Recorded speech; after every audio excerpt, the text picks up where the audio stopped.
The only rule: ship fast, cut ruthlessly. Startups and indie hackers have one thing in common: they cannot afford feature bloat. What is feature bloat? In the initial stages, when you are trying to find product market fit, your product needs to solve the core problem before doing anything else. Feature bloat refers to adding so many features before your launch that your users get confused while using your app and even wonder about the core feature of your app. That is not a good place to be as a product owner. Why does feature bloat occur? The fundamental reason is ego. The ego to think that we, as makers of our product, know better than our end users, who are going to be the main users. Because of this, many people delay user research interviews, which are a cornerstone in shaping the product journey to its rightful destiny. If you could just be humble enough to realize that everyone's time and energy would be saved if we simply asked our users about their likes and dislikes, and then only the relevant features would be added, and there would be no issue of feature bloat at all. Another reason is busyness disguised as productivity. We think we are making an even more powerful product when we add just one more thing before releasing the next iteration. You need to realize that your definition of a perfect product and the user's definition of a perfect product could be entirely polar opposites.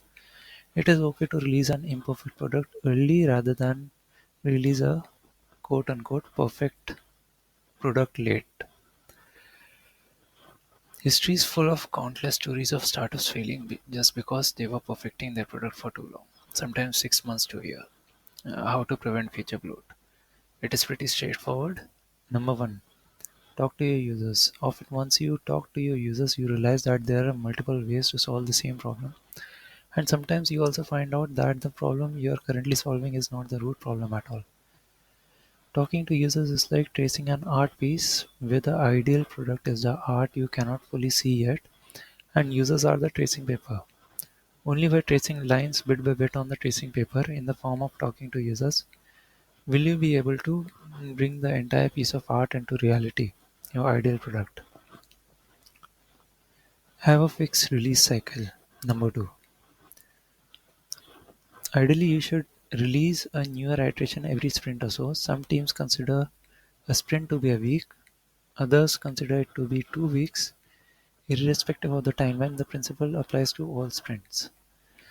Once you ship fast and break fast, you avoid unnecessary energy wastage and potential burnout issues your team members would have faced had you built the wrong product. Having a fixed release cycle forces you to decide priorities so that the most important modifications users need are handled first before anything else.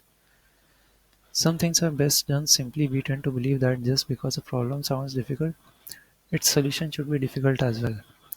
Keep your feature set lean in every iteration and you're good to go.